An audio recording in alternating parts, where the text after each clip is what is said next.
Join Jesus where he's already at work. We dream of the day where every home in America is adopted by one or more persons living the prayer, care, share lifestyle. Our host, Gary Kendall, began Love KC with the desire to see every home in Kansas City prayed for. Join with him to make this happen. Now, on to the Blessed Podcast. Well, welcome to the Blessed Podcast, where we join Jesus where he's already at work, where we live, learn, work, and play. And today I'm excited to introduce Brian Hughes to you. Brian is the director of the KC Dream Center. So welcome, Brian. Thank you so much. Brian, I'm real excited about the last couple of weeks, and especially the last week we just finished, but I'd like to hear about the last couple as we led up to what's been called Flood Week in Kansas City.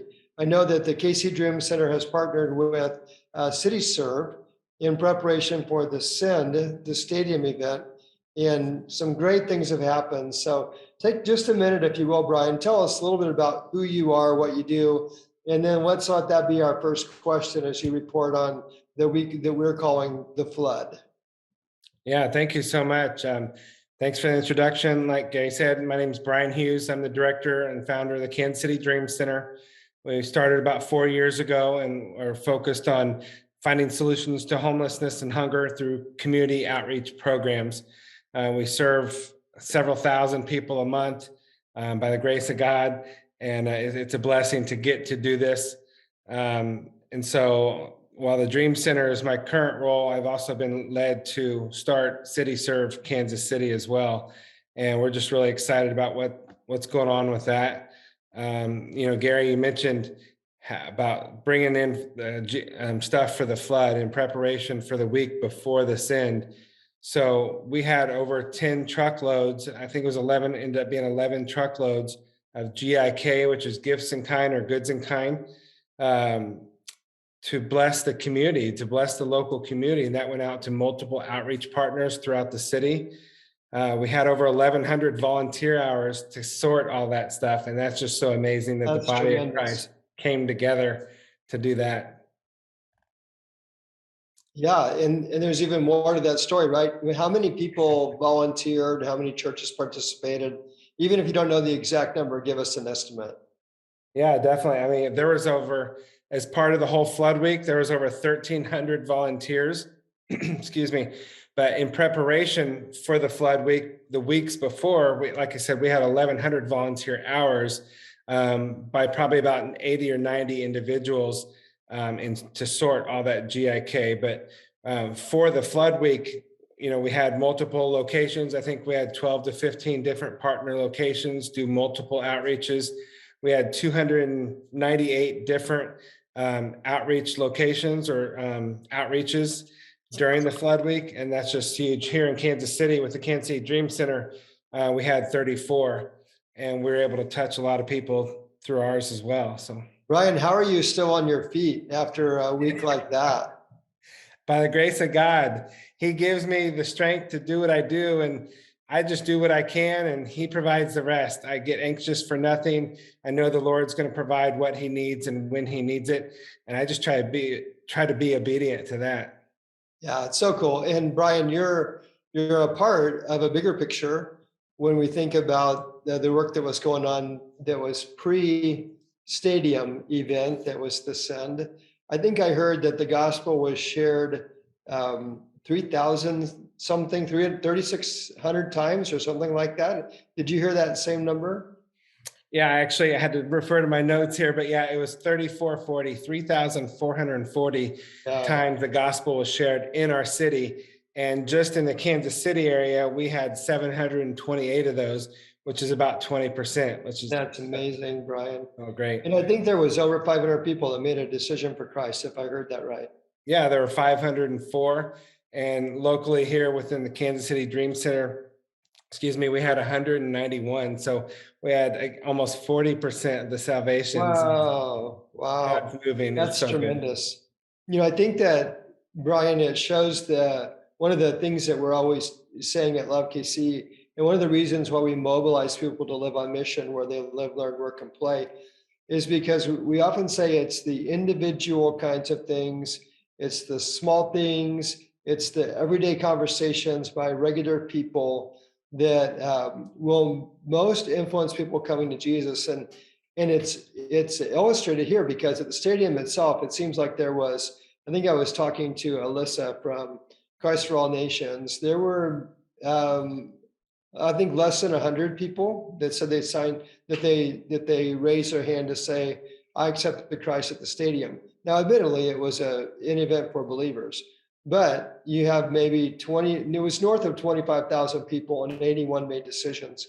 But here, when you're looking at everyday people doing what they can already do, and telling their own story and the story of Jesus, and the numbers of people who accepted Christ, were just considerably higher percentage wise. Yeah, definitely. I mean, almost 40% of the salvations in the city is just amazing. And that's not me by any means. It's all the Lord. But by us providing all those outreach opportunities, people were able to share. That's what we're supposed to do, right? The Great Commission, right? And we're supposed to Right. get outside our four walls. And so just the fact that we can provide so many outreach opportunities for people to go into the world, to the nations, if you will. Yeah, that means we're just kind of facilitating it, right? We're just playing That's our part, and that's what we're supposed to all do. So right. So, Brian, if you wanted, Love KC would be glad to help you follow up on those people who accepted Christ, Christ for the nations, for all nations. Ask us to do that. And so we're contacting them, we're praying with them and following up to help make sure that they get off on the right start. I'm sure we'll be glad to follow up on your people too, if you don't have your own plan, or even if we're just assisting you as you follow up. yeah, that'd be a blessing for sure. We've started some of that as well, but with those high numbers, we need a little assistance. Yeah, yeah, we're blessed at Love KC with people who are people. When you talk about pray, care, share, it's so interesting. We have some people attracted to Love KC because they really want to pray, and that's their primary expression. Others are praying, but they really want to serve, and they're out there serving and looking for ways that are organic, unique to their own everyday life, as well as connecting with others and our partners in bigger ways. And then some people really like their motivation is to tell the story of Jesus. They're out there to share. They want to share their story. They want to share his story. And of course, they all go together beautifully. But we seem to attract people who come from all three of those like gift sets: praying, caring, and sharing. That's great. That's what we're all supposed to do, right? And we're using the talents that the Lord's given us, to further the kingdom and see people come to Christ. Absolutely. Hey, circle back a little bit, if you will, Brian, and talk about your call to do what you're doing. It's a unique call. I know this story, but I'd love for our listeners to hear this story. And then just talk about how you see that call actually just seems to get reinforced all the time, right? Like it's been a while, but it just like it grows in its weightiness in your heart. And I don't mean weighty in a bad way. I mean like it's calling you. Yes. Yeah, definitely. I mean, years ago, before I even knew what a dream center was, I was just like, God, if you'd give me an old school building or something, I would fix some of the true problems of homelessness. And then I found out what the LA Dream Center was. I'm like, that's exactly what I want to do. I want to get people off the street and, get them trained up in the word and to know what it looks like to walk a life, following Jesus. And then in preparation for the send, the Lord shared the word hub with me. And I'm like, okay, I don't know what that means. And then we're planning the flood week and come to find out about City Serve. And oh, wait, they call their locations hubs. I'm like, oh, okay, I see it now. And, going even further back, I have 25 years in logistics and transportation before the Lord called me away from that field to start the Dream Center, to run the Dream Center. And in logistics, there's the word hub comes up a lot, obviously. And so I'm like, okay, that's coming into play. City Serve as a hub. Oh, wait a minute. The Lord's now using my transportation management skills in the area of the kingdom in the word hub with logistics with City Serve. And so it's just so amazing. The City Serve wants to make the church the local hero of the story. And they give out the gifts in kind to the local church, and then the local church, uses that to get in the door and to share the gospel with people and to start a relationship. But yeah, you said a burden or a weightedness, it really is. There's so much we can be doing. And I want to eliminate food waste, but that's a whole nother conversation, I think. So. Brian, what I remember the prayer call we did with you and with Jade, that was one of my favorites. You left me speechless in that prayer call. Yeah, that was so much fun. Relate to people a little bit of that story again, because it was just so good. We don't want to leave it out. Which story? I have to ask. I'm sorry. Which story was it? You told me about just the way that God connected some dots in the calling of your calling to be able to lead the KC Dream Center. Oh, yeah. So, I mean, for those of you that don't know, the LA Dream Center was started in 1994 by Pastor Matthew and Tommy Barnett. But the story, it actually goes back further than that. So Tommy Barnett's father had a church in Kansas City, Kansas, back in the 1950s. He's a very prominent man in the community. He fed people. He bussed in 1,000 kids every week for Sunday school. And he actually housed the homeless in his church. And then fast forward January 28th of 2020, I meet a pastor of a church and he tells me that story. Well, it turns out that that's the church that he's in. So he's in the very church that H.W. Barnett did all that. And so it's not a stretch. In Kansas City, right? Yeah, just amazing. Yeah, keep going. I mean, you're only halfway through the story. Yeah, and so it's not a stretch to say Tommy Barnett saw what his dad was doing in the community, and fast forward to the LA Dream Center, 30, 40 years later. And then so, yeah, when I found out what the Dream Center was, I'm like, that's exactly what I want to do. And so pastor of the church at 15th and Central in Kansas City, Kansas, offered us a space in his basement. His basement was virtually unused. He wanted to get his church plugged into outreach. That's what we're all about. God's given me the gift of language. I speak a lot of Spanish as well. About 80% of our clients are Latino. Yeah, it's just amazing that I get to do this for my job. And you're in the church where Tommy Barnett grew up, right? Yes, we're in the very same church that Tommy Barnett and his dad, 70 back in the 50s, and they housed the homeless. There's still lines on the floor where you can see where these walls were. So just so impactful that, it's kind of full circle, and yeah, it's amazing. Yeah, that was the story. And so what really struck me about that was how you didn't know all of the story, and yet you ended up in the same building. So that dream and that prayer, well, let's call it a prayer or mission that started decades ago, is still going on now through you in the same building by a different name, but you were led to start something that's in partnership with the Dream Center, which Tommy Barnett started out in LA. So, yeah. Oh man, that's just so wild. This is crazy. Amazing. I love it though. You also, I'm sure, have some stories that are some of your favorite stories, maybe from the last week or maybe even the last month. Tell us one of the stories of just like a human interest, human life story, because when it comes to the end of the day, we all love statistics, but it gets down to the fact that God loves individuals, we love individuals, and every single individual matters. Yeah, definitely. I have a news story for you. You might not even have heard this story. So one story is about the Dream Center. What makes us different, what sets us apart, are the relationships that we build with the people that we serve. There's an individual that was homeless down in the West Bottoms, Kansas City, Missouri. And he said what made a difference to him when we reached out to him was that we got out of our car, we asked him his name, and we wanted to get to know him. And wow. This is a homeless individual. A lot of people just turn a blind eye to it. But not only are we serving, we're not just serving out the window, we're getting out of our car. We want to get to know them and do life with them. So he was living in a tent a year and a half ago, and now he has a job and a car and an apartment, wow. And he's just thriving. So, and he volunteers with us. No, so that's an amazing, awesome story. And then the story from the city served that you don't know, we did some mini home makeovers for a couple individuals, a couple families. And this one individual, she's a single mother of 5 boys, and her husband is otherwise detained right now. And he was in the country illegally, undocumented. the whole story there. But, it's amazing how the Lord connected me with her through a door that was supposed to be locked 3 hours after I sent her a text message one day. Anyways, fast forward to the home makeover this week, last week.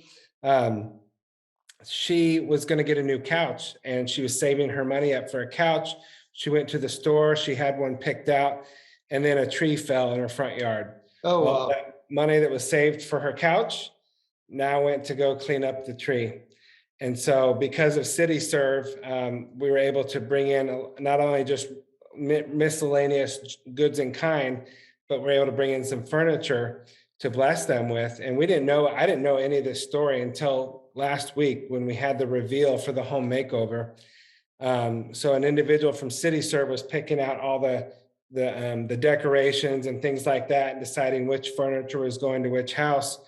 So we're delivering the furniture to her house, and she sees this couch, and she's just lost for words. And it turns out it's the very same couch that she was picking out to buy.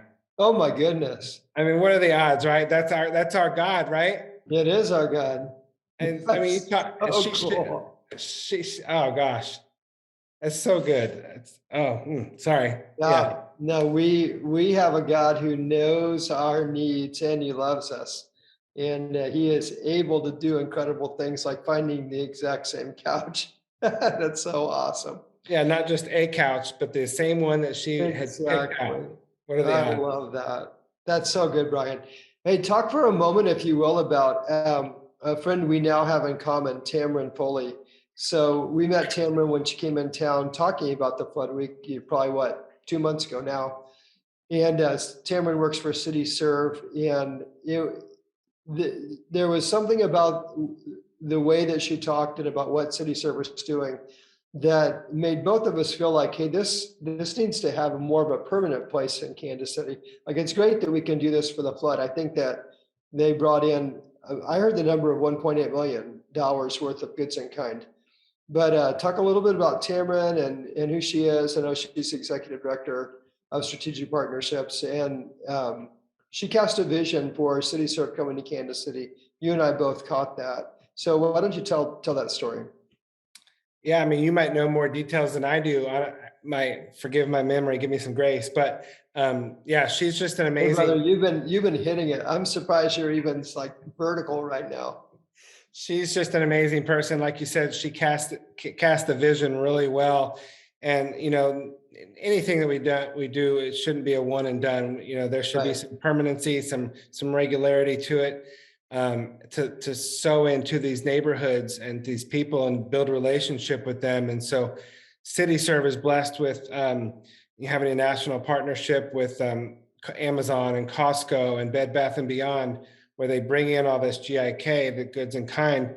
And you were right on the $1.8 million is what they brought in for the flood week. But, she also talked about what City Serve is all about.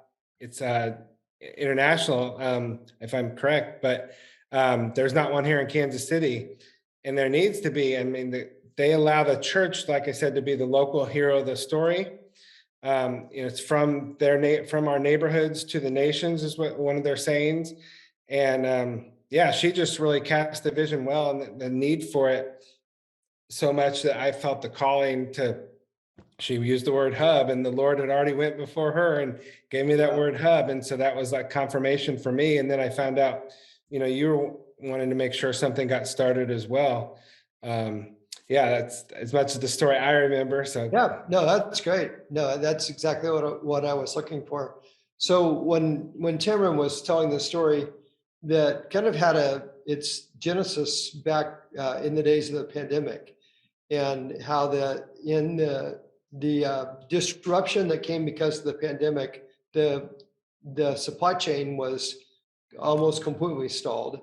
And the government, in an attempt to move the supply chain, was trying to figure out how would they get these goods to people when they needed them.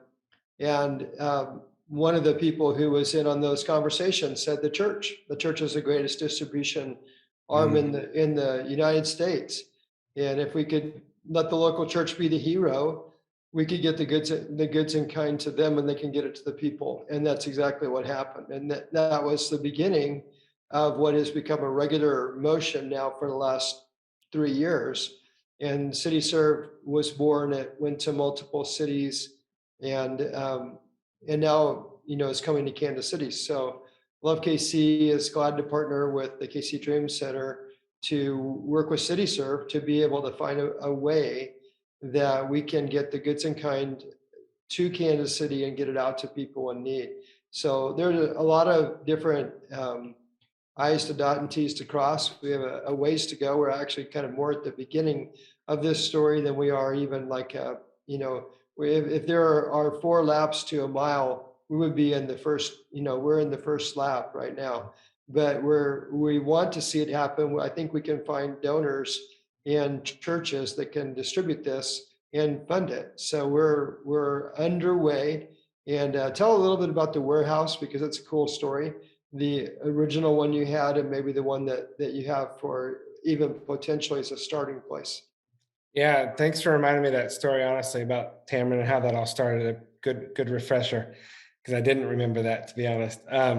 But yeah, so we were blessed through. It's amazing how God works, and through an outreach with the Dream Center and a local radio station, we met 2 volunteers, and they've been serving with the Dream Center consistently. And when I have 25 years in logistics and transportation, and so I know the lingo. And when we're planning this City Serve, and then I'm finding out that, oh yeah, we need a warehouse, I'm like, who can I call?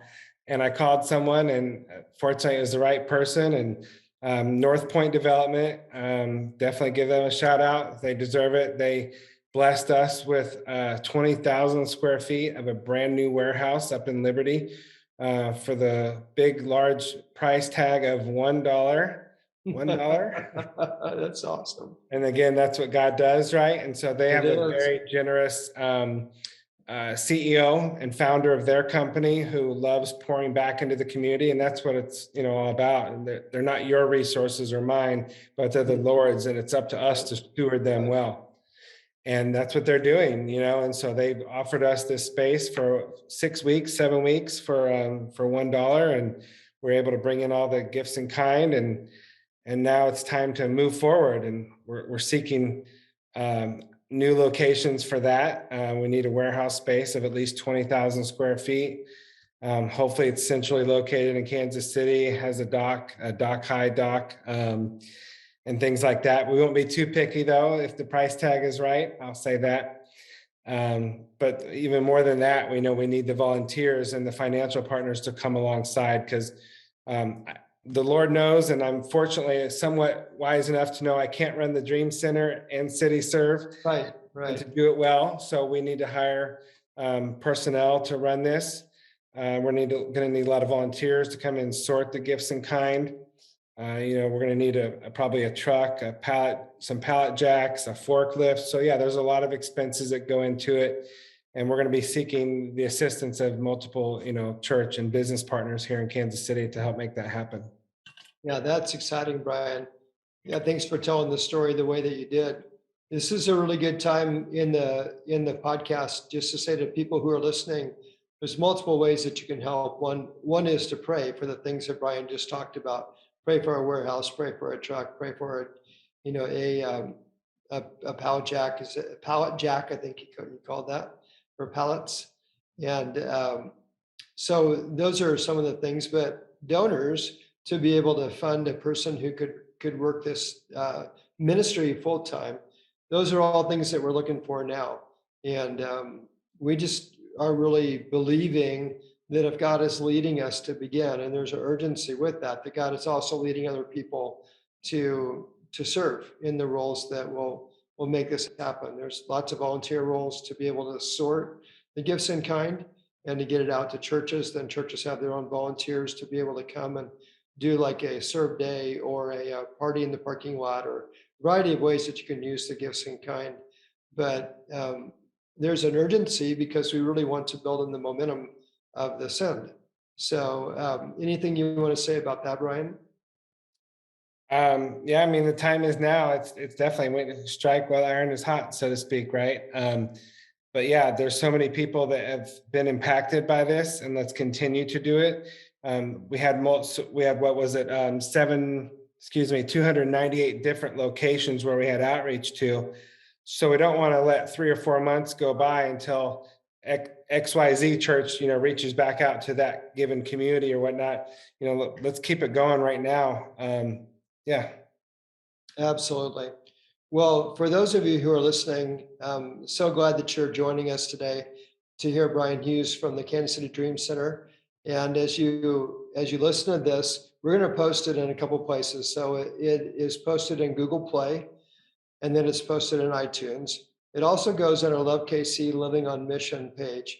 And that is a page, it's our Facebook group where people can interact. And so if you go there, you'll see a lot of different people interacting, talking about the things that they're seeing. You can also post to that. It's a place where people can meet online. And it's a great place to be able to meet other people, share your own dream, put your prayer requests, and tell your stories about reaching your friends for Jesus. We also put these up on our Facebook page. The Facebook page works more like a billboard, so you can go and you can just find this and you can share it. So when these podcasts are located there, they're put there specifically so you can share. And one of the reasons why we do them live and we do just the audible is because people like to be able to partake of them in different ways. Some people enjoy seeing Brian and I wear the same blue shirts. Others could care less. I asked Brian if he got the memo, and he said that he did. But actually, if you notice, the logos are not the same, right? But they are the same deep blue color. So some people really enjoy to be able to see the people that they're hearing from. Other people, they're listening while they're mowing their yard or doing a project around the house. And in either case, I said all that to say this: the best thing you can do is share. So if you're an iTunes listener, subscribe to the Blessed Podcast. If you find this on Love KC Living on Mission and you're not a member of the group, join the group, and then you'll see all the ones that come out afterwards. But Brian, we're excited to partner with you. We're looking forward to the future. I told you multiple times that I think that you're the one with the expertise, and you have the ability to run the operations and help us find the right people.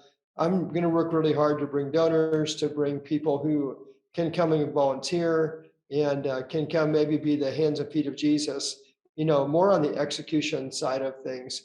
But I think this can be a beautiful partnership going forward. I'm really looking forward to it. Yeah, I agree. And I just want to encourage people listening and watching that everyone can make a difference. It doesn't take a special set of skills or whatnot, but everyone can make a difference. So the God has given you a special talent and a skill. So whether it's your time or talent or treasure, it's important to get plugged in somewhere. So if you don't know what your niche is, seek it out, pray about it, talk to the Lord about that, but definitely get plugged in somewhere, whether it's donating or volunteering of your time or praying with people. So. Yeah, very good. And keep watching these channels because we'll be doing something in the near future. I was talking to Ivan Fritas from YWAM. Do you know Ivan, Brian? I don't, no. Ivan and Reina, his wife, lead the dance team for YWAM. Okay. And they do amazing things with dance and with skateboards and a variety of things, ways they tell the good news. They draw a crowd for sure. They're a lot of fun. But one of the things that they like to do is they'll actually put on a show. And so you can do something like people come and they work together like a party in the parking lot, some churches call them. So we would work ahead of time to be able to give away gifts in kind. We would let the churches give away food, and then you had draw a crowd with the skate team and dance team, and then tell the good news of Jesus. And you kind of make an evening of it. It usually starts around 4 o'clock in the afternoon and goes till like 6 or 7. So Yvonne and I are going back and forth looking for dates. It'd be fun to do something in the next 30 days with you guys in a church that was willing to host some kind of a block party. So let's keep talking. And if you're listening today, keep watching the subscription for Love KC Living on Mission, and we'll get you the dates and times coming up here soon. Anything else, Brian, that you wanted to share? No, you've covered it. Like I said, it's just important for people to get plugged in somewhere. If they don't know what their special calling is, that's okay. The Lord will speak to them on that. But there's always, if you can't feed 100, just feed one. If you can't serve Yeah, 100, just serve one. yeah. Brian, how can people find you? What's your email or what's your website? Give us a couple of Yeah. those things as we get down here to the end. Yeah, thank you. Yeah, we're on Facebook and Instagram, of course, but kcdreamcenter.org is our website. And then our email is kansascitydreamcenter@gmail.com. All one big long word, no dots or anything else, but kansascitydreamcenter@gmail.com. And the website is kcdreamcenter.org. Okay. So I got the .org. So you have a .org and a .com, huh? Yeah, long story. Okay. All right. So I dropped the one in the chat, the kcdreamcenter.org in the chat. And Brian, when this comes on Love KC Living on Mission, get in there and put your personal email in a way people can get a hold of you if they have more questions. Definitely. Sounds good. Well, for those of you joining, thank you. We want to remind you that the local, everyday person is really the hero in God's story. That the way that God sees you is that you're each one gifted, you're called, just like Brian is called. God has something special that you and only you can do. You have a role to fill that if you don't fill that role, it doesn't get filled. And it's the ordinary, the common kinds of things that make differences for eternity in the lives of people. And so often in today's world, we tend to promote the big and we forget about the small. But it's almost always the small that leads a person to receive Christ. And nearly always, over 75% of the time, people who receive Christ will do so because of the influence of a friend or relative. And so, yes, our churches are wonderful. We need them. And we love programs. Programs are helpful, but it almost always comes down to the personal aspect. And that's why Jesus said, love to love God and to love your neighbor as yourself. Like these are the two great commandments. I like to think about the Great Commission to go make disciples of the whole world is you're only able to fulfill it strategically if you actually apply the great commandments to love God and love your neighbor, because it's the loving your neighbor part that applies the go to all the world and teach the gospel part. So thanks for joining today. Share the good news with others, and let's join Jesus where he's already at work, where we live, learn, work, and play.